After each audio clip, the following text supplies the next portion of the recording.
विकास कार्य पर तो पूर्ण विराम लगा हुआ है। क्या आपको नैतिक अधिकार है इन सारी बातों को कहने का? यह प्रश्न पैदा होता है। और हिमाचल प्रदेश पे जो पैसा केंद्र से मिल रहा है वो मित्रों के हवाले है। मित्रों के मित्र तय करते हैं कि कहां पैसा खर्चना है और उसमें से किस प्रकार से क्या चीजें किस प्रकार से हो रही है। उन सारी चीजों को लेकर के सारी बातें धीरे धीरे निकल रही हैं। एक बात और कही कि मंत्री, पूर्व के मंत्रियों के खिलाफ जो हम कार्रवाई करेंगे, जेल की सलाखों के पीछे डालेंगे। किसने रोका है? 3.5 साल का कार्यकाल आपका बीत चुका है और 3.5 साल के कार्यकाल बीतने के बाद आज अब उन सारी बातों का जिक्र कर रहे हैं तो स्वाभाविक रूप से इस राजनीतिक फ्रस्ट्रेशन है आपकी। जमीन पांव तले खिसक गई है, ये बात मैं बड़ा साफ कहना चाह रहा हूं। और भ्रष्टाचार की अगर हम बात कहें कि किस तरह से संरक्षण दिया जा रहा है, अब इन दिनों में अखबारों के माध्यम से हमने पढ़ा कि एक जगह 25 पेड़ काटने की अनुमति दी, सिलाई का एक मामला है, लेकिन पेड़ कटे कितने? 300 पेड़ों से ज्यादा पेड़ कटे हैं। और जिसने वो पेड़ काटे हैं वो श्रीमान ex vice president of district Sirmaur Ranjeet Negi कौन है? उनको राजनीतिक संरक्षण दिया जा रहा है। एफआईआर दर्ज हुई है, लेकिन एफआईआर में कहा गया है कि रात के अंधेरे के कारण हम पूर्ण रूप से पेड़ों की गिनती नहीं कर पाए। क्या जवाब है? ये डिपार्टमेंट के, फॉरेस्ट डिपार्टमेंट और पुलिस डिपार्टमेंट की ओर से जो एफआईआर दर्ज हुई है उसमें जिक्र किया हुआ है। और नियम के हिसाब से तो मैं एक बात जरूर कहना चाह रहा हूं, जो एचपी ट्रांजिट रूल जो है 2023 का 2023 के, उसके रूल के अनुसार जो नोटिफिकेशन हुआ है उसमें प्राइवेट लैंड से आपको ज्यादा से ज्यादा सिर्फ 3 पेड़ काटने की अनुमति मिल सकती है और पेड़ कटे 300 से ज्यादा।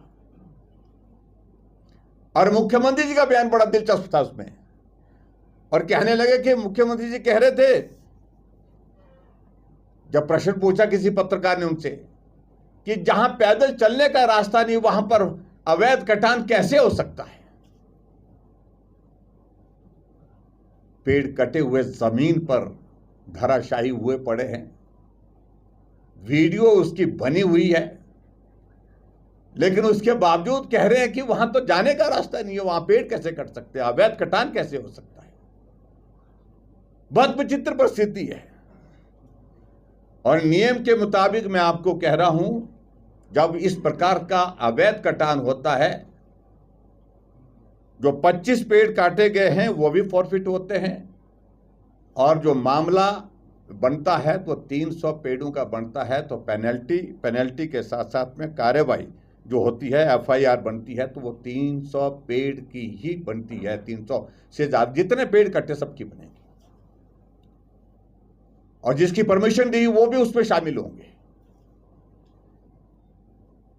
क्या मुख्यमंत्री जी में हिम्मत है कि उनके खिलाफ कार्रवाई करें? क्योंकि वो एक मंत्री के बहुत नजदीक और निजी आदमी है। कार्रवाई नहीं होगी, लेकिन हम कह रहे हैं कि आप अभी कार्रवाई मत करना चाहते हैं मत करिए, लेकिन 1.5 साल के बाद निश्चित रूप से कार्रवाई उसमें होगी, जब आपकी सत्ता इस प्रदेश में नहीं होगी। एक और मामला है, मंडी जिला का मामला है फॉरेस्ट का, जिसको लेकर के विधानसभा के अंदर भी चर्चा हुई थी। मैं उस पर बहुत ज्यादा बोला नहीं।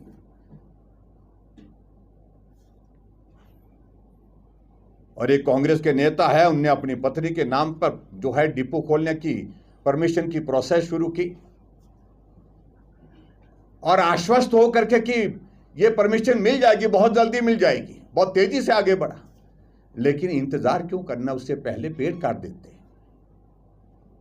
जब तक परमिशन आएगी उससे पहले ही पेड़ काट दिए और लगभग 2000 के करीब ट्रक, 2000 ट्रक जो है काट कट के पेड़ की उसकी स्टैकिंग कर दी। जब शोर पड़ा, जब उसके फोटो वायरल हो गए, वीडियो वायरल हो गए, जब भारतीय जनता पार्टी की ओर से कमेटी आपकी जो है वो यहाँ से गई थी, बलवीर वर्मा जी भी उसमें देखने के लिए वहाँ पर गए थे, तो पेड़ों को, जो काटे हुए पेड़ थे, उनको जेसीबी से जो वहाँ से उठा करके कुछ को दबा दिया गया, दफना दिया गया और कुछ को ढांक से गिरा करके जो है नदी में बहा दिया गया। मामला सुप्रीम कोर्ट, ये हाई कोर्ट में है, इसलिए मैं उस पर इससे ज़्यादा नहीं कहना। लेकिन बड़ी दिलचस्प बात है, हाई कोर्ट ने जवाब मांगा है, लेकिन हाई कोर्ट का जवाब जो मांगा गया है उसका जवाब नहीं दिया जा रहा। जो उनने हाई कोर्ट ने जवाब मांगा है तो उस जवाब को सरकार की ओर से अभी तक भी नहीं दिया गया है। ग्लेरिंग एग्जाम्पल ऑफ करप्शन, इससे ज्यादा नहीं हो सकते, आपको बताऊं।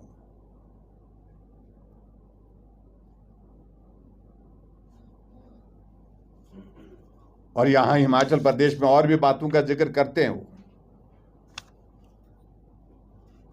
पेखूबेला का जिक्र करते हैं। उस पेखूबेला के उस प्रोजेक्ट में जो जहां लगभग 120 करोड़ रुपए का मामला गड़बड़ का है, वही प्रोजेक्ट जो है वो 35 मेगावाट का, उसी कैपेसिटी का गुजरात में बनता है 140 करोड़ में, और यहां पर 260 करोड़ के लगभग खर्च कर दिया। 32 मेगावाट को, उससे भी 2 मेगावाट कम है, 3 मेगावाट कम है। लगभग 120 करोड़ रुपए का मामला वो है। उस सारी चीज को लेकर के आज हम मुख्यमंत्री से पूछना चाहते हैं कि वहां कितनी पावर जनरेट हो रही है। नामो निशान मिट गया उसका। यहां भाषण देते हैं कांग्रेस के नेता, यहां भाषण देते हैं मुख्यमंत्री कि इस राज्य में आपदा आई तो जयराम के कारण आई, पेखूबेला में आपदा आई तो किसके कारण आई? कहां गया आपका वो प्रोजेक्ट? जरा ढूंढने की कोशिश करो, तलाशने की कोशिश करो।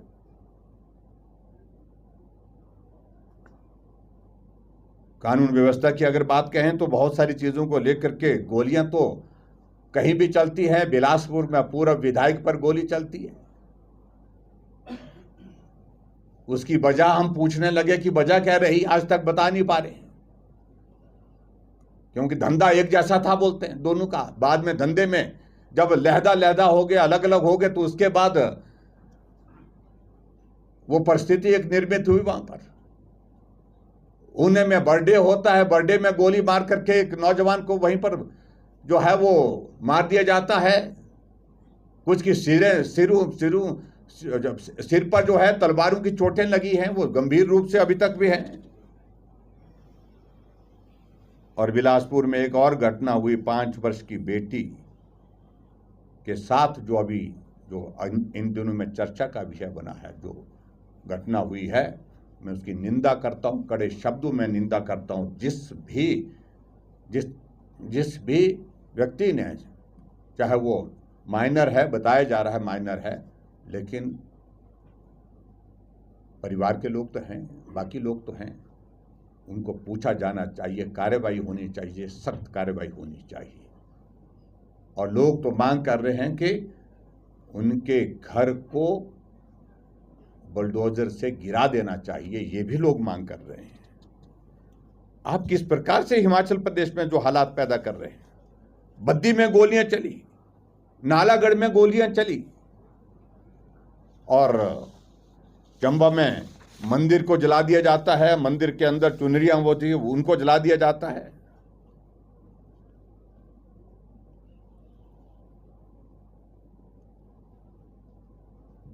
और ऊपर से मुख्यमंत्री कहते हैं, इस सारी भ्रष्टाचार की सारी परिस्थितियां होने के बावजूद भी कहते हैं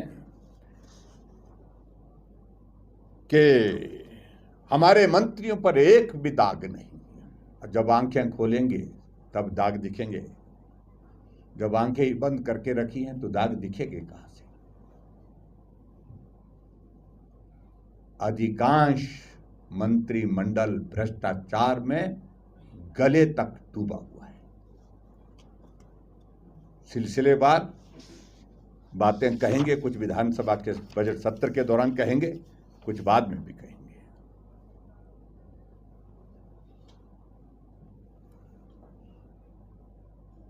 और सबसे बड़ी चिंता का विषय यह है कि हिमाचल ऑन सेल हम कहते थे, और अब वो सारी चीज़ों को लेकर के आपके सामने है। अभी ताज़ा पहले तो 16 HPTDC के होटलों को बेचने की बात कही गई थी, इसमें 8 की और एडिशन हो गई है। उनको HPTDC से लीज पर देने की बात चल रही है, और उससे कहते कि हमारा जो है वो हमारा नुकसान हो रहा है तो उसकी भरपाई हो पाएगी, हम पैसा कमाएंगे, आप पैसा कमाइए। लेकिन मेहरबानी करके इतना मैं ज़रूर कहना चाहता हूँ कि चाहे वो पालमपुर की ज़मीन बेचने की, एग्रीकल्चर यूनिवर्सिटी की ज़मीन बेचने की बात है, चाहे वो हिमाचल प्रदेश में जो एक आप बहुत बड़ा एक इंफ्रास्ट्रक्चर वहाँ पर बद्दी और नालागढ़ के पास जो है बना करके ज़मीन किसी को देने की बात चल रही है, या ज़मीन पर उसको बना करके देंगे, हाउसिंग कॉलोनी बना करके वहाँ पर बाहर के लोगों को बांटेंगे, बेचेंगे। क्या वो हिमाचल ऑन सेल नहीं है? उसका नाम शायद हिम चंडीगढ़ रख रहे हैं शायद मेरे ख्याल में। और यहां हमको बार बार कहा जाता है कि 5,000 बीघा जमीन की, तो 3.5 वर्ष से आप सत्ता में हैं। अगर आपको लगता है कि गलत हुआ है, अधिकार आपके पास है, रद्द करिए। लेकिन इतना जरूर कहिए, हिमाचल प्रदेश की सरकार, चाहे हिमाचल के बाहर की दूसरी प्रदेश की सरकार है जहां कांग्रेस पार्टी की सरकार है, कस्टमाइज्ड पैकेज की अगर बात कहते हैं इंडस्ट्रियल सेक्टर में, कोई सरकार इस देश के अंदर नहीं है जिसने कस्टमाइज्ड पैकेज नहीं दिया है, सब ने दिए हैं। तब तो जांच उस बात की भी होनी चाहिए कि हिमाचल प्रदेश में आज से पहले जो है इंडस्ट्री को सब्सिडाइज्ड पावर दी जाती थी, वो भी तो जांच का विषय है। वही उसी तरह, क्योंकि वो पॉलिसी के अंतर्गत दी गई थी। अगर जमीन दी गई है तो पॉलिसी के अंतर्गत दी गई है। आपको उचित नहीं लगता है, आप रद्द करिए। आप गीत गाए जा रहे हैं, 3.5 वर्ष से गीत गाए जा रहे हैं, लेकिन उसके बावजूद कार्रवाई आप उसमें उनके खिलाफ कर नहीं रहे हैं। आप करिए, हम कह रहे हैं। और कस्टमाइज्ड पैकेज के बारे में आप मेहरबानी करके आप मत बात करिए। कस्टमाइज्ड पैकेज हर स्टेट ने, हर गवर्नमेंट ने, चाहे भाजपा की सरकार, चाहे कांग्रेस की सरकार, चाहे किसी और दल की सरकार, सभी राज्यों में इंडस्ट्रीज को प्रमोट करने के लिए, इंडस्ट्री को अट्रैक्ट करने के लिए अपने अपने राज्यों में अलग अलग समय में दी गई है। और आज हिमाचल प्रदेश की इंडस्ट्री हिमाचल प्रदेश छोड़ करके नमस्ते करके जा रही है। उसकी वजह है कि जो आपने यहाँ हिमाचल प्रदेश में इंडस्ट्रियल सेक्टर को तबाह करने के लिए जो अपने मित्रों का एक बना करके रखा है कि एक दहशत का माहौल, हर बात के लिए वहाँ उनके ऊपर दबाव, हर बात के लिए वहाँ से पैसा, इन सारी चीज़ों की वजह से इंडस्ट्रियल सेक्टर जो है हिमाचल को नमस्ते करके जा रहा है। बहुत सारी बातों का जिक्र कर सकता हूं, लेकिन मैं समझता हूं कि आज का विषय मैं यहीं समाप्त कर देता हूं। और मैं यही, कुछ ज्वेलरी से पहनी नहीं जाती, वो आने वाली पीढ़ियों की पहचान होती है। लेगेसी का मतलब सिर्फ साल नहीं होते, वो रिश्ते होते हैं जो वक्त के साथ और गहरे होते जाते हैं। वर्मा ज्वेलर्स का नाम सिर्फ एक ब्रांड नहीं, एक परंपरा है।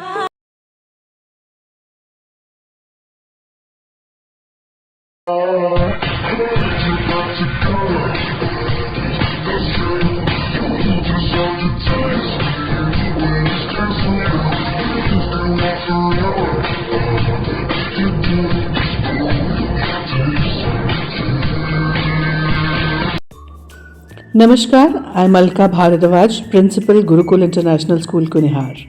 At Gurukul, we offer NEP-oriented modern education for the holistic development of your child. Admissions open now. Give your child the better foundation they deserve.